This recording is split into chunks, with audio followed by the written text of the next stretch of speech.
Hi guys, welcome sa atin the day 3.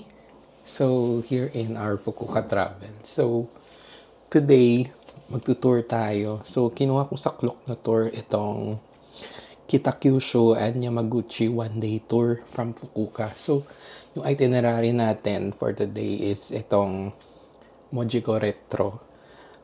Remains of the passage ng Kanmon Ferry Pier. Tapos yung Karato Market. So nandito yung mga parang palengke nila ng mga, syempre mga isda.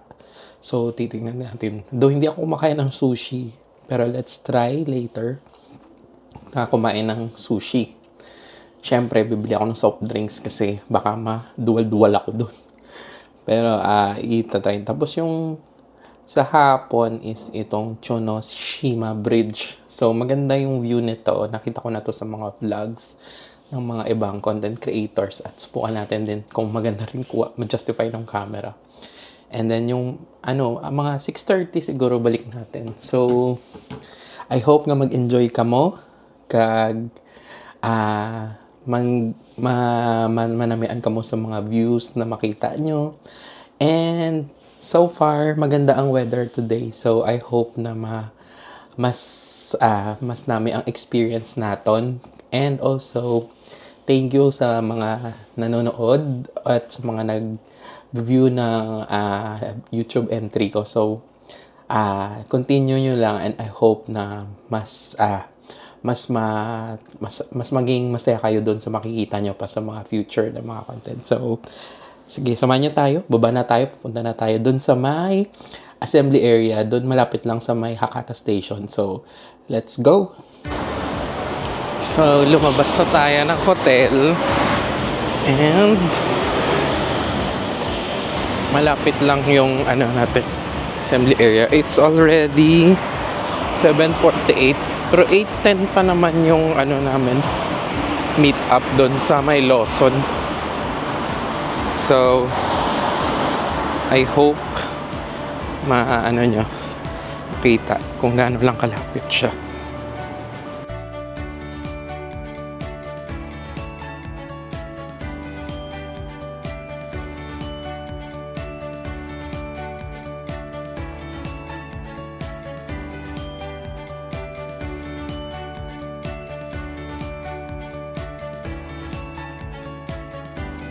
So, yun yung assembly area. Diyan lang naman da. Sa tawid lang tayo dito. Nasa Hakata Station lang siya. Madami yung tour. Pero hanapin natin.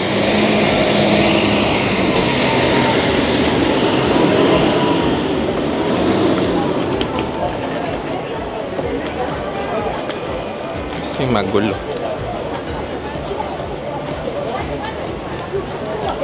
Kitakyushu.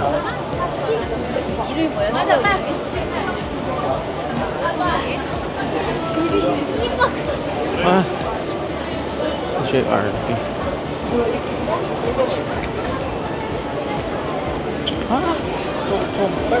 Magulo. Hanapin natin.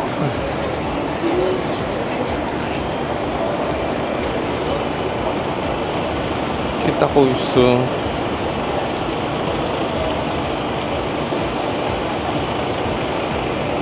Easy Go. So, hanapin natin yung Easy Go.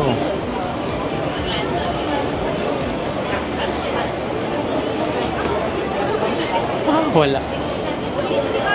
Ayun.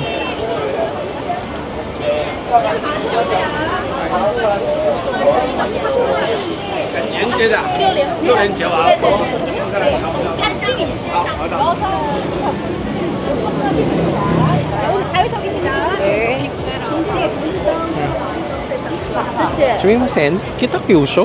Kitakyushu. Yamaguchi.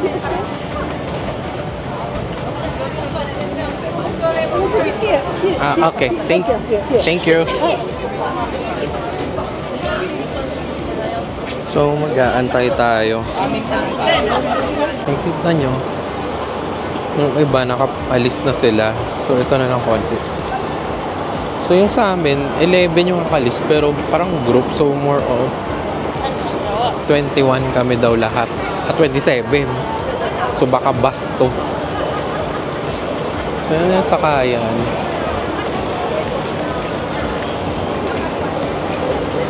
Dito yung assembly.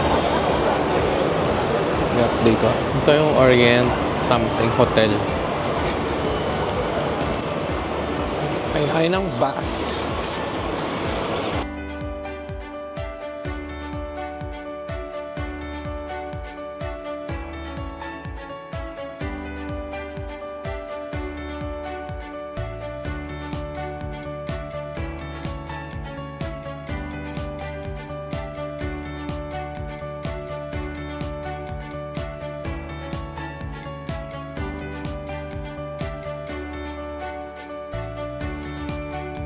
Okay, currently, dito na ako sa Mojiko Pier. So, Moji means, yun yung pangalan niya. Tapos, yung port is Ko. So, Mojiko. Eto na siya. Tingnan nyo. So, ito yung pier nila. So, dito, sasakay tayo mamaya. Tatawid dun sa kabila. Papunta sa market. Kasi nandun yata magla-lunch. Tapos ito siya. Ayun, so yung Mojiko or Moji Port, nag-open pala siya noong 1889. So, tapos nagpo-prosper siya, harbors ng mga international trades. Tapos yung mga buildings dito dated pa ng late 19th century. Sa mga pre-war na mga period. So, tsaka yung mga streets are linked sa classical na na western architecture. So, tingnan natin doon. Maganda siya doon. May bridge. Tapos, yun nga, yung giving the district ng different atmosphere. So, ang klase ng retro settings nito. Tapos, doon may nakita ako parang bridge.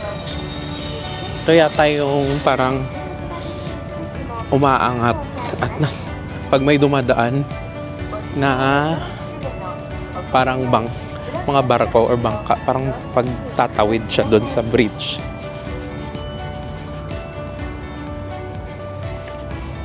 Ito parang kung sa Negros pa ang paskrap pa kadto Iloilo. Makita niyo na.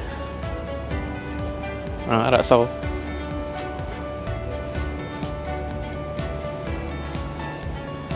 So, yun ka na. Tahimik dito at saka maaliwalas. Tsaka ang linis ng nila, ng pier. Tingnan mo yung tubig. Kapit tayo.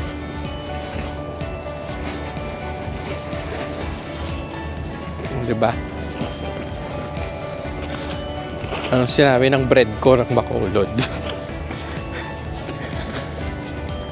Ayan, punta tayo dyan.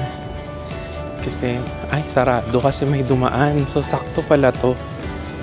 Kanina, may dumaan ng mga barko. Tingnan natin ano oras siya. Umaangat. Kaso 10:30, kailangan ko nang bumalik dun sa sakayan para tumawid dun sa kabila. Para sa market.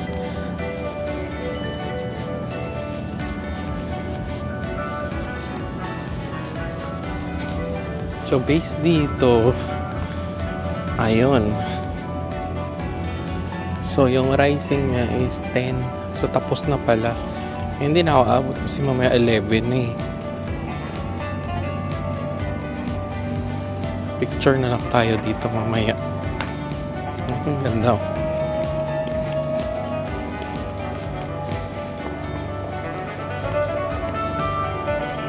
Pag yata yan, pag nagsara, pwede magpa-picture.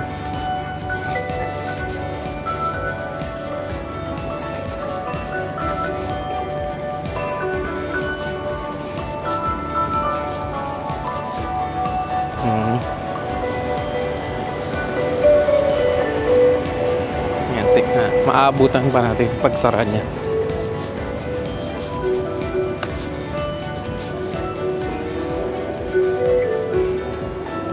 Diba? Amazing. Ito parang tower nila. Tawid tayo dyan mamaya. Pag kaya pa ng schedule para makaikot tayo.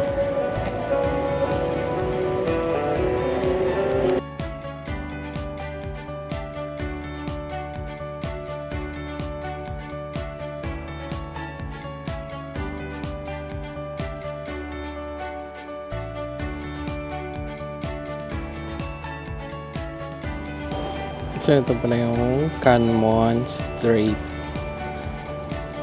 So, ito yung remains ng mga pier ng ferry connecting sa Honshu and Kyushu, which has long discontinued na yung service. So, parang siya, hindi na siya talaga pala nagagamit. Tapos, ito yung ginawa ng Japanese Railways na inoperate siya. Yung mga Kanmon ferry services across ng sea ng Shimonoseki Station at saka Mojiko Station noong 1901 hanggang 1964. So, nag-play siya ng important role sa pag-transport, pag-connect ng Honshu at saka ng Kyushu for 63 years. Pero yun nga, yung Mojiko Station had a passage na sa ferry pier ng 100 meters away from the station. So, pero naka-block na siya ngayon. Pero ito nga, yung mga pier dito, na-preserve pa rin, tsaka open siya. Kaya ginawa na lang siyang tourist destination, yung mga bisita, under the name na lang na remains of the passage to the Kamon Ferry Pier. So, di ba? Na-reuse pa yung lugar na to at napakinabangan sa tourism. Ang ganda nitong itong parang bahay. Puntahan natin.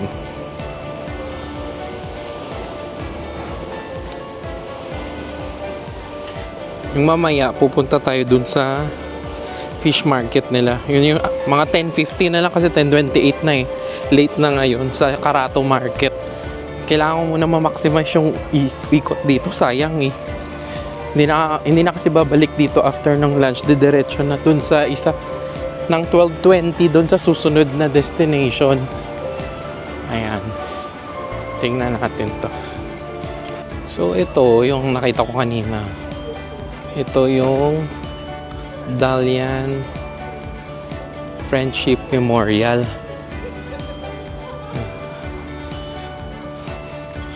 So ito naman, the port of Moji has prospered as the gateway to Kyushu as the focal point for continental Asia for a long time. So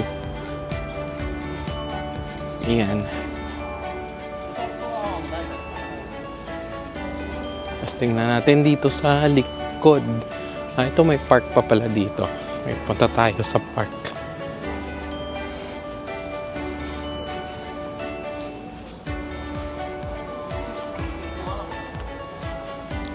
So, maganda dito sa Japan. Kaming wifi na libre. Kaya nung una kong trip sa Japan dati kasama ko ng kapatid ko, nag-survive kami sa wifi lang. Hindi kami bumili ng SIM card kasi namamahalan kami dati. Budget traveler lang. Ito yung parang plaza yata nila.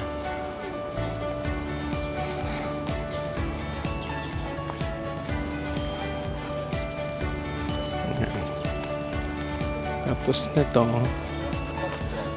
parang may mga kainan doon. So, tingnan ko mo itong tower nila.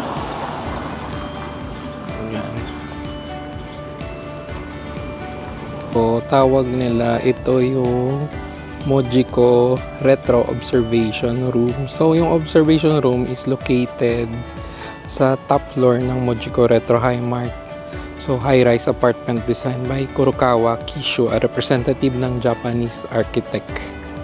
Glass-walled room na may open atmosphere, nag-provide siya ng 270 degrees panoramic view ng entire Mojiko Retro area tsaka ng Kanmon Strait from 103 meters high above. Ayan, ang ganda.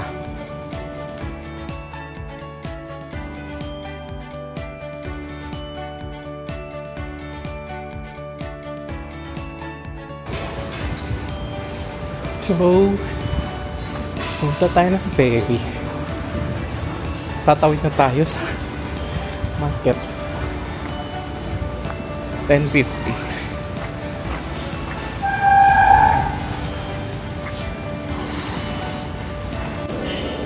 So, buboard na kami ng Pawandang Carato Market. Siyempre sa taas tayo. Thank you.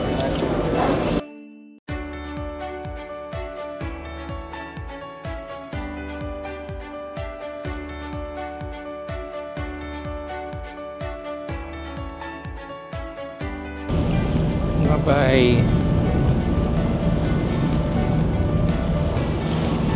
Ayan, so umalis na kami papunta sa kabilang isla, papunta dun sa Carato Market.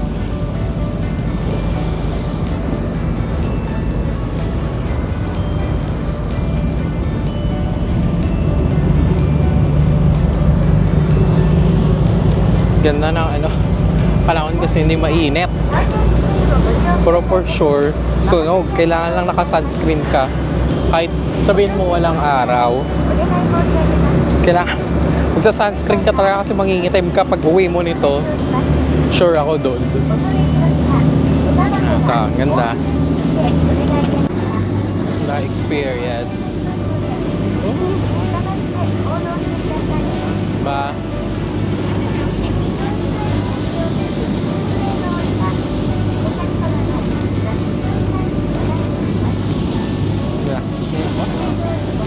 Ganda pa ng alon.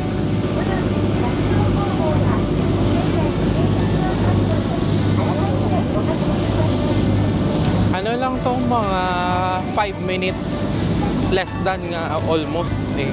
Kasi malapit lang siya, sobra tatawid. Tapos doon kami kakain. At yung sinakyan na bus kanina nandun lang sa likod yung parking, mga 12:20.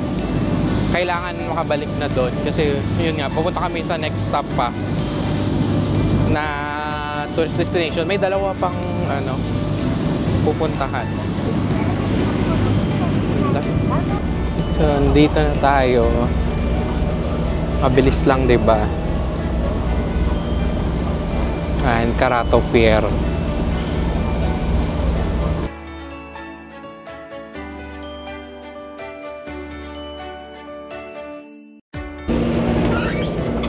Thank you.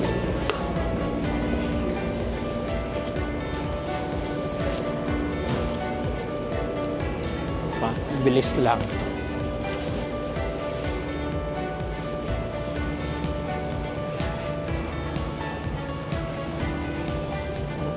It's about 10:56. Go straight sa Carato Market for lunch.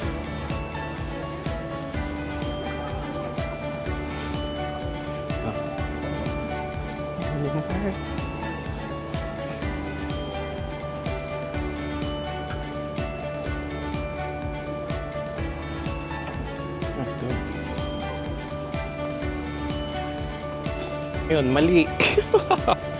So, paglabas mo dito ng Pier 1, dapat pala kumanan.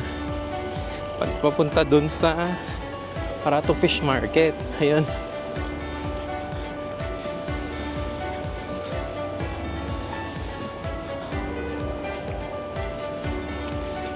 Das bande derecho. Adjust ko lang yung camera para makita natin. Yan.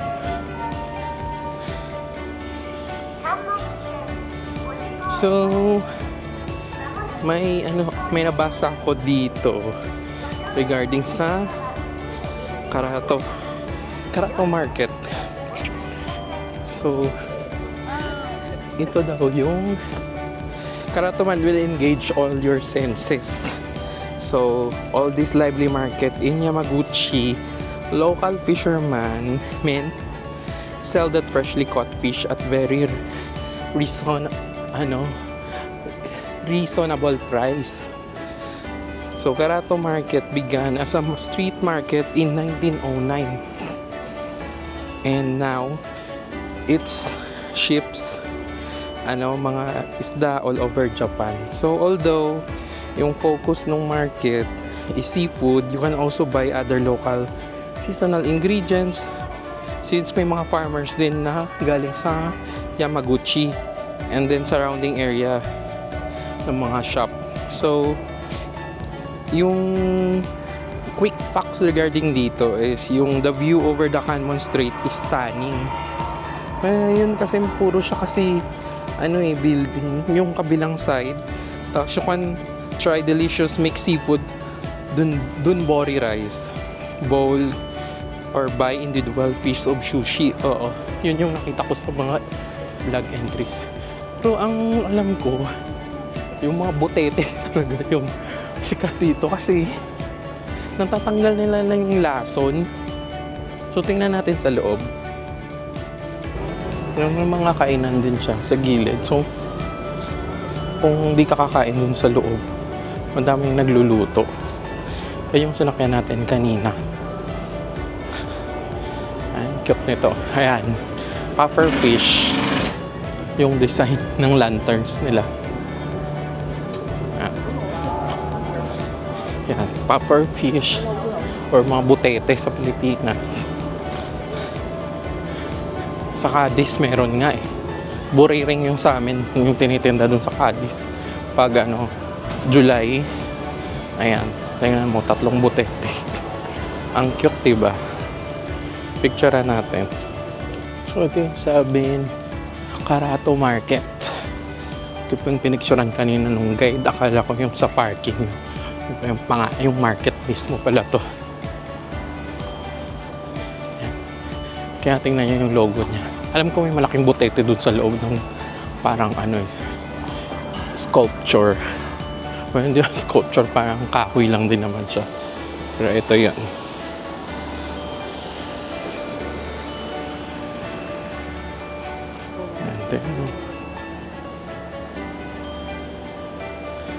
Yan. So, pasok tayo sa loob. Sana may makain akong gusto. Tingnan natin. Ayan, ito yung sabi kong butete.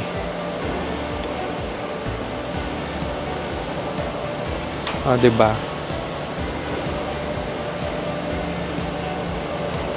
So, post natin sa Instagram. Ang cute. Ayan, may din sila, parang vendo na na food. Kung uso niya, kung may vendo sa soft drinks or mga juices, ito meron sa pagkain, nakabalot lang. Ayan, mga butete na pack.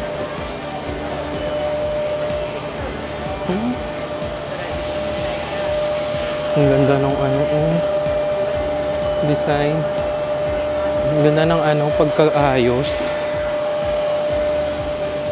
So, hanapin natin yung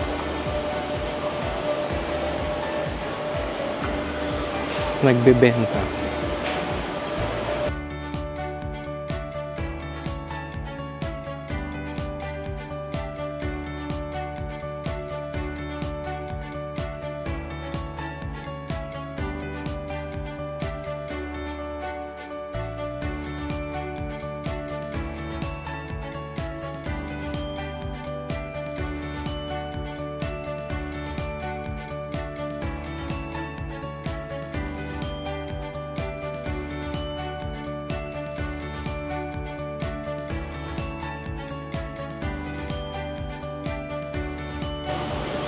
Wala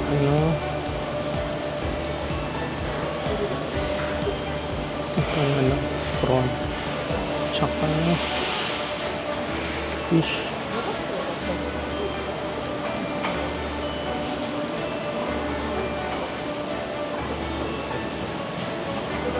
Tingin tayo dito.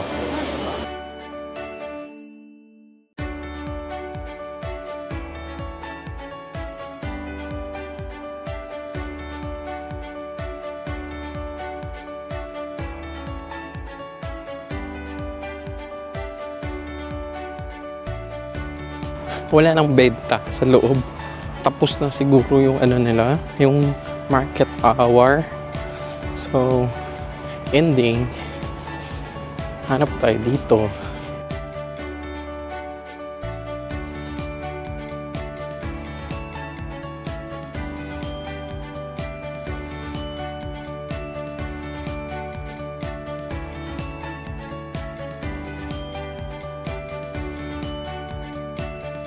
Mating na yung order. So, ito siya. Di ba naman ito? Basta tuna yung isda. Tikman natin kung masarap din dito. Since wala na nga tayong ibang makainan doon. Okay. So, may patsaa siya. Patsaa. Yung miso. I'll try.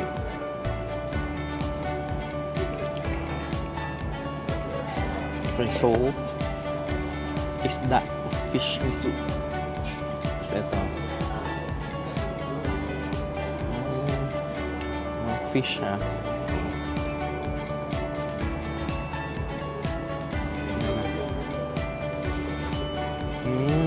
Parang ano siya, nugget pero isda, parang prito. Ito parang kinilaw na butete. Ito, tikman natin.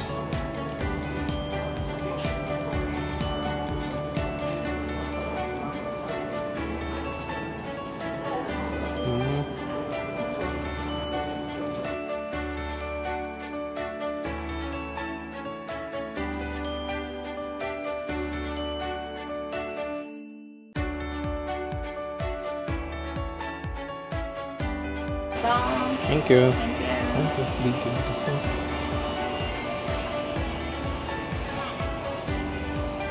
Ayan. Since na umay, creamy ice cream. Kasong init.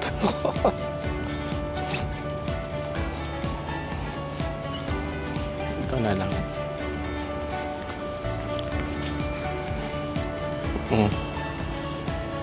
Habang nanonood ka dyan sa creamy ice cream,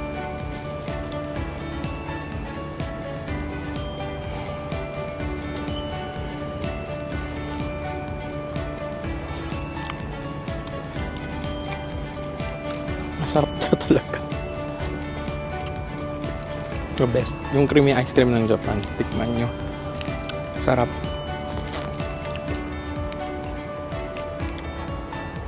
So, dito tayo sa parking kasi andyan yung bus pabalik. So, since ano pa naman, 12:20, 11:57 pa lang. So, pwede ba tayo mag-tingin-tingin dito ng view? Yun yung bus. Nasasakyan. Mamaya. So, yan. Picture or video muna dito. Ganda ng ano nila, no? View.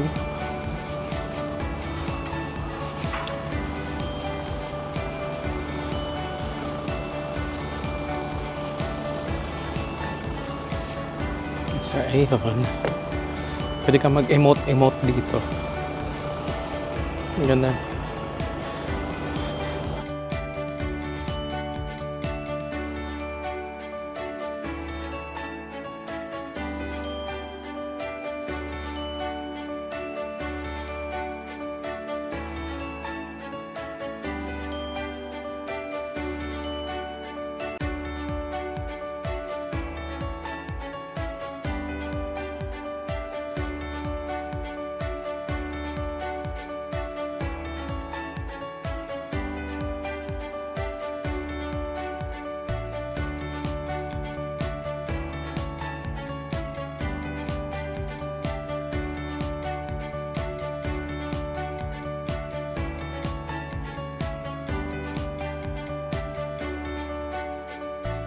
ayun.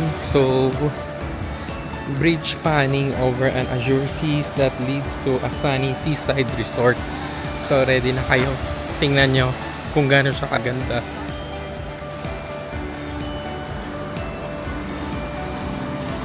Diba?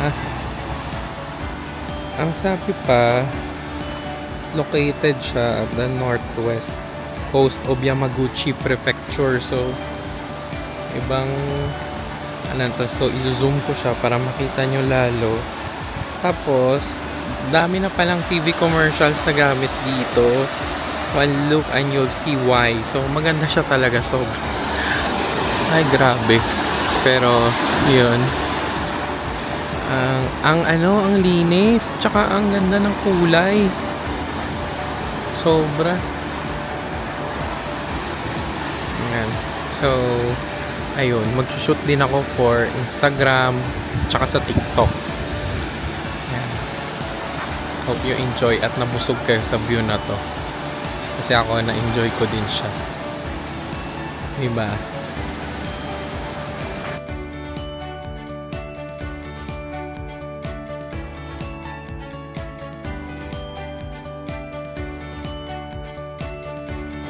So, we're currently sa last namin na stop. Ito yung Motonosumi Shrine. Sa tingnan nyo. Mga torii gate siya. Madami. Parang katulad siya dun sa sa Kyoto. Pero ito, sa may dagat.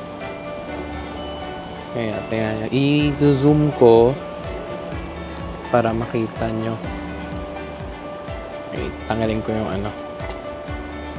para makita nyo yung scene.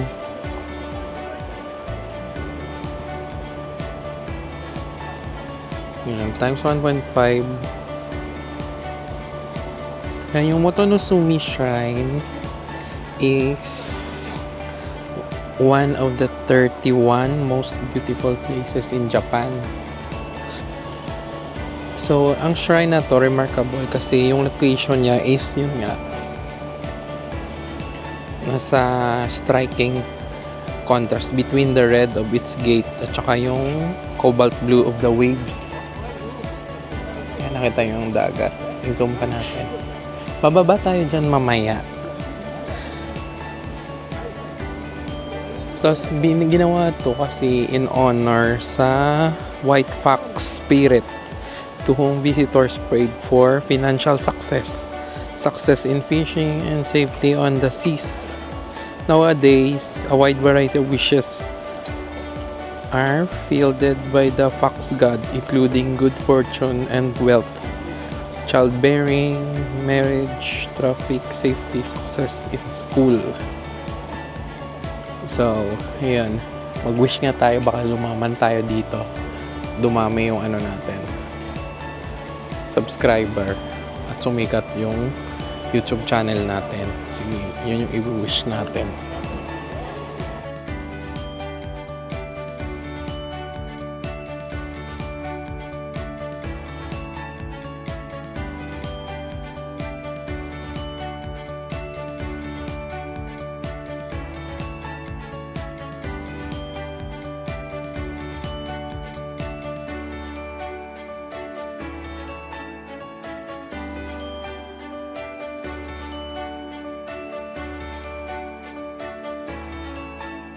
Nasa taas ako dito. Parang bundok siya. Kaya 360 degrees.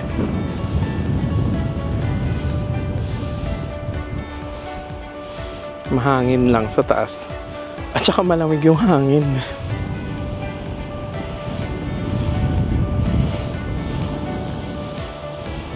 Diba?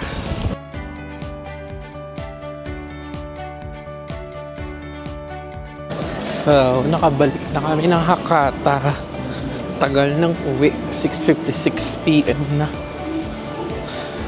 Yan yung laman ng Yodobashi. So, pasok tayo sa dito sa Hakata Station.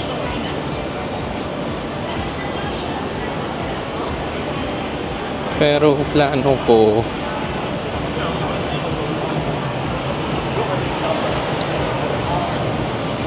kainan. Yung isang shinshin, yung nasa baba. Kasi yun itong sa taas, madami.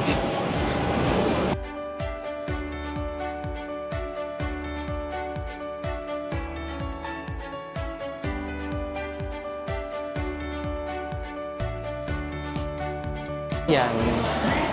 Yan, walang pila. Ito pa, shinshin.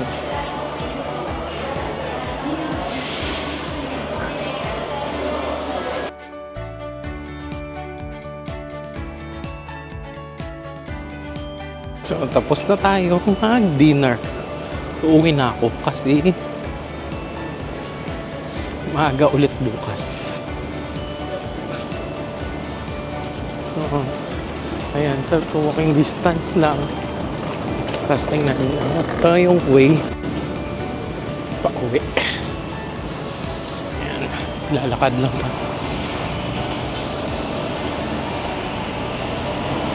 Ayan.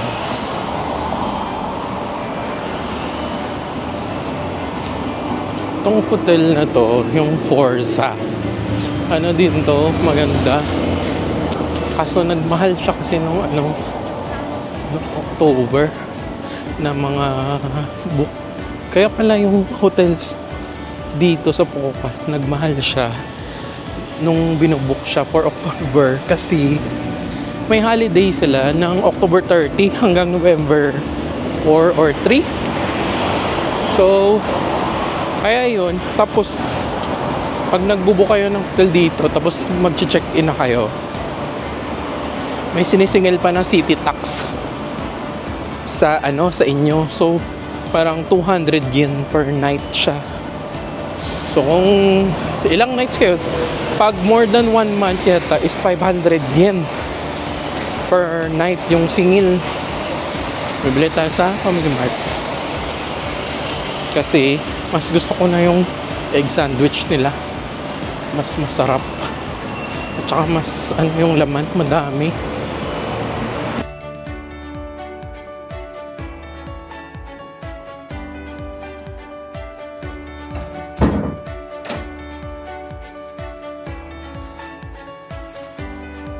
Hi guys! So, nakabalik na tayo from the tour. At nag-dinner na rin ako kanina sa Shinshin, which is one of my favorites na ramen dito sa Hakata or sa Fukuoka. So, based dun sa tour kanina, nag-start kasi kami mga 8:40 na. So, medyo may na-late. Supposedly, mga 8:10 dapat alis nun. Tapos, dumating kami dito, 7 na. Supposedly din, mga 6 p.m. dapat. Yun nga, medyo nababagalan ako dun sa tour kasi mababagal kumilos sa mga tao. And ang downside pa dun sa tour yung yung tour guide. Hindi siya marunong mag-English. Ang alam niya lang salita is Chinese. Tapos supposedly nga Japanese yung mga niya sasabihin. Mas marami pa yung Chinese na salita niya kaysa Japanese. So, inintindi ko na lang. Buti na lang may Google Translate. So, nire-record ko na lang yung salita niya habang nagsasalita siya dun sa mic. Tapos, nagta-translate sa kay Google. So, at least kahit pa paano na naintindihan ko yung mga sinasabi niya. Kaso, medyo mahaba. Pero, ayun, charge to experience. Pero sana magawan ni Klook yung may English talaga na guide. Kasi sayang yung mga ganun na may mga Pilipino or may mga ibang lahi na hindi nakakaintindi. At yun nga, sayang. Pero sige, iyanan natin. Tapos naman na kasi. So, based dun sa tour, so yung sa yung Mojiko Retro, maganda siya talaga. Na-preserve kasi nila yung lugar. Given na 1900s pa yun tinayo. Tapos yung ruins kanila maganda. Tapos nung tumawid kami doon kanina sa Karato Market, ang medyo na-disappoint na ako kasi mga 11 na yata yun. Tapos wala nang nagtitinda ng mga fresh na mga fish. So hindi ako nakakain nung mga sushi. At kahit yung mga mga oyster at saka mga talaba, wala na rin. So kung makikita nyo sa video ko kanina, wala na, naglilinis na sila ng market. Pero, balikan ko na lang siguro next time. Or dapat mas maaga kami pumunta doon. Late na rin kasi dumating yung bus namin na tatawid supposedly kami doon sa, papuntang sa kabilang isla. Tapos yung, Chonoshima Bridge, maganda siya. Sobrang, ng kulay ng tubig niya. Sobrang fresh, bluish talaga. Kaya no wonder, sikat siya talaga. At yung last, yung, Motonosomi na shrine. Maganda yung pagkagawa kasi nandun siya mismo sa may dagat. At saka pag pumunta ka dun sa taas, parang may pa dun, may altar. So, pwede ka din dun mag-video. Parang nasa taas ka na ng bundok. Well, pinost ko din naman yung video dun sa sa vlog ko na to. So, pagka uwi ko, so, syempre, kailangan ko na naman magpahinga at kasi bukas may isang tour. Mas magandang tour bukas. And hopefully, sana mas maayos yung tour guide. Bumili ako ng pang-breakfast ko ulit sa Family Mart na egg sandwich. Kinukwento ko to sa mga ka-office mate ko na sabi ko mas masarap yung sa Family Mart versus kay 7-Eleven na egg sandwich.